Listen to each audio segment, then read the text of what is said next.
चुनाव आयोग की कमेटियां, आदरणीय अध्यक्ष जी, पहले तो प्रधानमंत्री फाइल करके निकालते थे। ये हम हैं जिसने ऑपोजिशन के लीडर को भी उस कमेटी में बिठाया है।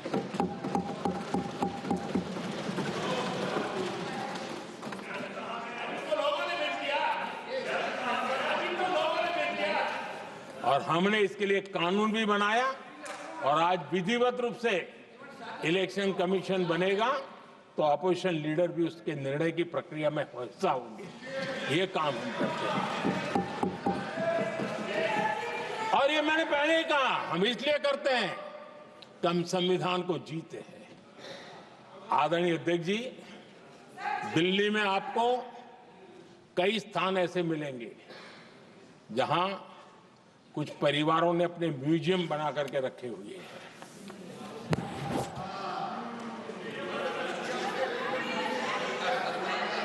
जनता जनार्दन के पैसों से काम हो रहा है।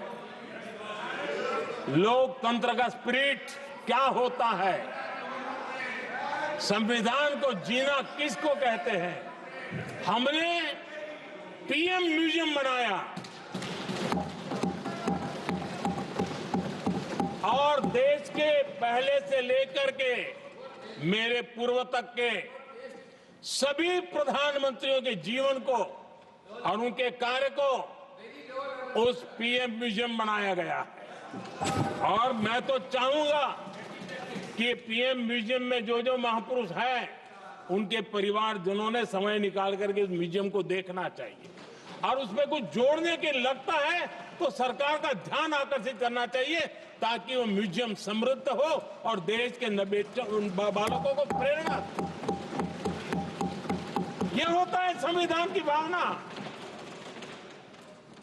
अपने लिए तो सब करते हैं, खुद के लिए जीने वालों की जमात बहुत छोटी नहीं है। संविधान के लिए जीने वाले यहां बैठे हैं।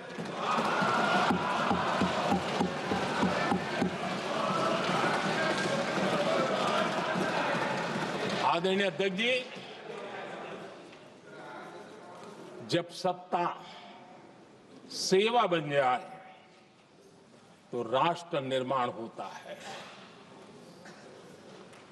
जब सत्ता को विरासत बना दिया जाए तब लोकतंत्र खत्म हो जाता है।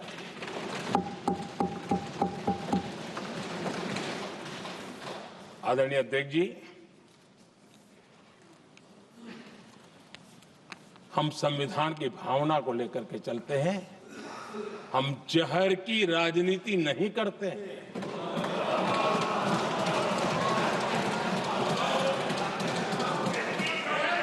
हम देश की एकता को सर्वोपरि रखते हैं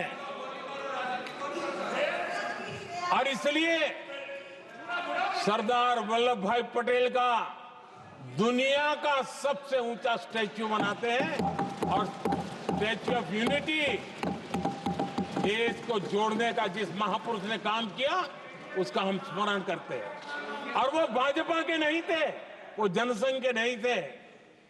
हम संविधान को जीते हैं इसलिए इस सोच से आगे बढ़ते हैं।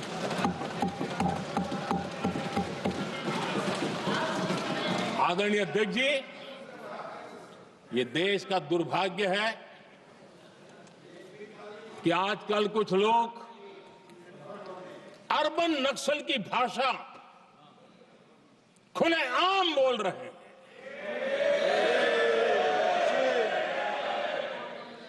और अर्बन नक्सल जिन बातों को बोलते हैं इंडियन स्टेट के सामने मोर्चा लेना,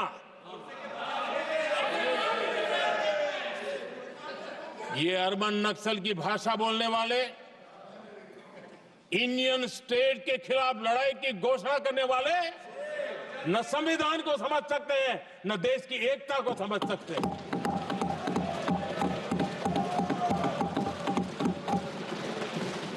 आदरणीय अध्यक्ष जी, 7 दशक तक जम्मू एंड कश्मीर और लद्दाख उसे संविधान के अधिकारों से वंचित रखा गया।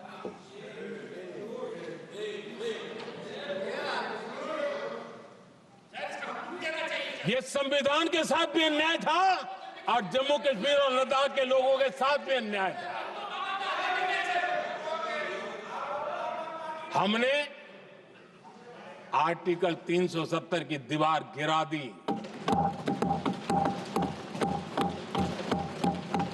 अब जम्मू कश्मीर और लद्दाख के उन राज्यों को, देशवासियों को जो अधिकार हैं, वो अधिकार उनको मिल रहे हैं। और संविधान का महात्म्य हम जानते हैं, संविधान की भावना को जीते हैं, इसलिए ऐसे मजबूत निर्णय भी हम करते हैं। आदरणीय अध्यक्ष जी, हमारा संविधान हमें भेदभाव करने का अधिकार नहीं देता है। जो लोग संविधान को जेब में लेकर के जीते हैं, उनको पता नहीं है कि आपने मुस्लिम महिलाओं को कैसी मुसीबतों में जीने के लिए मजबूर कर दिया था। हमने ट्रिपल तलाक का खात्मा कर करके संविधान की भावना के अनुरूप मुस्लिम बेटियों को हक देने का काम किया है, समानता का अधिकार दिया है।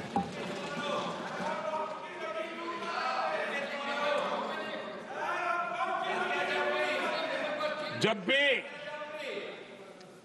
देश में एनडीए की सरकार रही है, हमने एक लंबे विजन के साथ काम किया है। पता नहीं देश को बांटने के लिए किस किस प्रकार की भाषाओं का प्रयोग किया जा रहा है। हताशा, निराशा पता नहीं उनको कहां तक ले जाएगी, लेकिन हमारी सोच कैसी है, एनडीए के साथी मिलकर के किस दिशा में सोचते हैं। हमारे लिए जो पीछे है, जो आखिरी है, और महात्मा गांधी जी ने जो कहा था, उसकी तरफ हमारा ध्यान ज्यादा है। और उसी का परिणाम है कि अगर हम मंत्रालयों की रचना करते हैं, तो भी मंत्रालय कौन सा बनाते हैं? पूर्वोत्तर के लिए अलग मंत्रालय बनाते हैं।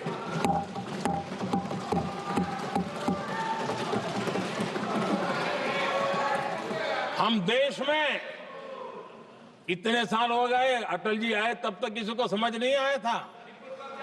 भाषण तो देते रहते हैं, आदिवासियों के लिए अलग मंत्रालय एनडीए ने बनाया।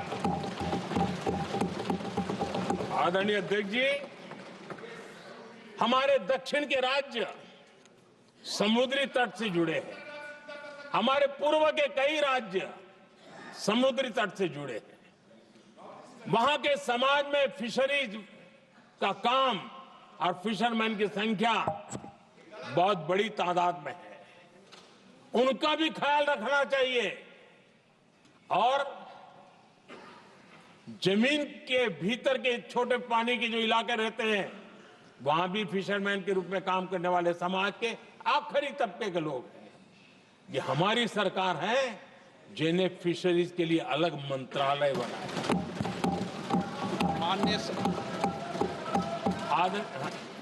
माननीय सदस्यों, अगर सभा की सहमति हो तो सभा की कार्रवाई इस विषय की समाप्ति तक बढ़ा दी जाए। माननीय प्रधानमंत्री जी। आदरणीय अध्यक्ष जी, समाज के दबे कुचले वंचित लोग, इनके अंदर एक सामर्थ्य होता है। अगर स्किल डेवलपमेंट पर बल दिया जाए तो उनके लिए नए अवसर बन सकते हैं, उनकी आशा आकांक्षा अनुरूप जिंदगी बना सकते हैं। और इसलिए हमने अलग स्किल मंत्रालय बनाया। आदरणीय अध्यक्ष जी, देश में लोकतंत्र का पहला धर्म होता है कि हम सत्ता को सामान्य से सामान्य नागरिक तक उसका अवसर मिले। और इस बात को ध्यान में रखते हुए भारत के कोऑपरेटिव सेक्टर को और समृद्ध बनाने के लिए और तंदुरुस्त बनाने के लिए देश के करोड़ों लोगों को जोड़ने का उसमें अवसर है। अनेक क्षेत्रों में कोऑपरेटिव मूवमेंट को बढ़ाया जा सकता है और उसको ध्यान में रखते हुए हमने अलग कोऑपरेटिव मंत्रालय बनाया। विजन क्या होता है ये यहां पता चलता है। आदरणीय अध्यक्ष जी, जाति की बातें करना कुछ लोगों के लिए फैशन बन गई है। पिछले 30 साल से सदन में आने वाले ओबीसी समाज के सांसद दलों के भेदभाव से ऊपर उठ करके एक होकर के 30-35 साल से मांग कर रहे थे कि ओबीसी कमीशन को संवैधानिक दर्जा दिया जाए। जिन लोगों को आज जातिवाद में मलाई दिखती है, उनको उस समय ओबीसी समाज की याद नहीं आई। ये हम हैं जिन्होंने ओबीसी समाज को संवैधानिक दर्जा दिया। पिछड़ा वर्ग आयोग आज संवैधानिक व्यवस्था में जो है। आदरणीय अध्यक्ष जी, हर सेक्टर में एससी, एसटी, ओबीसी को ज्यादा से ज्यादा अवसर मिले,